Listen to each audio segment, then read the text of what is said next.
രണ്ട് ഭാഗങ്ങളിലേക്ക് നീങ്ങി നിന്നുകൊണ്ട് ആ തുറന്ന വാഹനത്തിന് ഈ വേദിയിലേക്ക് കടന്നു വരാൻ സൗകര്യം ചെയ്തു കൊടുക്കണം എന്നറിയിക്കുന്നു. പന്തം വീശിക്കൊണ്ടിരിക്കുന്ന ആളുകൾ അത് അവസാനിപ്പിച്ചിരിക്കുന്നു. തുറന്ന വാഹനത്തിന് മുമ്പിൽ സഞ്ചരിച്ചു ആ വാഹനത്തിന് മുമ്പോട്ട് വരാനുള്ള സൗകര്യം ചെയ്തു കൊടുക്കണം എന്ന് വാഹനം ഇതാ ഇവിടെ എത്തിക്കഴിഞ്ഞിരിക്കുകയാണ്. അവർക്ക് വേദിയിലേക്ക് കടന്നു വരാനുള്ള സൗകര്യം മുഴുവൻ മുന്നണി പ്രവർത്തകന്മാരും അത് ചെയ്തു കൊടുക്കണം എന്ന് വളരെ വിനയപൂർവ്വം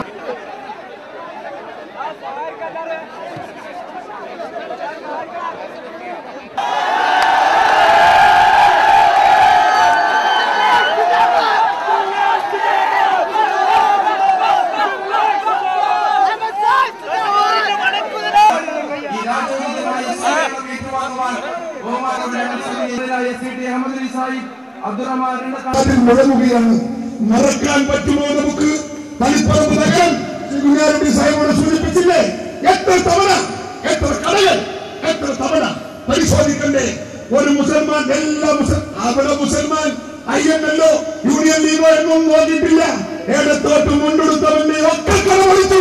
തളിപ്പറമ്പിൽ കൂട്ടത്തിൽ IMLന്റെ നേതാവിന്റെ കളിയിൽ പൊളിച്ചു. അറിഞ്ഞില്ല അത് IML ആണ് എന്ന്. അറിയാമോ നിങ്ങൾക്ക്? എത്ര വട്ടം ആ കളികൾ അടിസ്ഥാനത്ത് കൊള്ളയാണ്.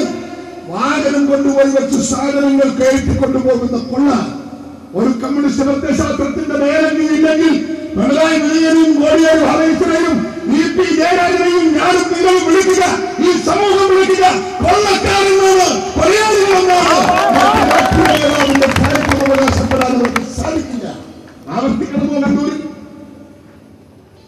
ആവർത്തിക്കണമോ? മാതാപുരത്ത് 62 വീട്, 62 വീടിൽ ഞാൻ കയറി ഇറങ്ങിയിട്ടുണ്ട്. 62 വീടിലെ ആളുകളുമായി ഞാൻ സംസാരിച്ചിട്ടുണ്ട്. കൊള്ളയടിച്ച സാധനങ്ങളുടെ കണക്ക് പറഞ്ഞപ്പോ ഞാൻ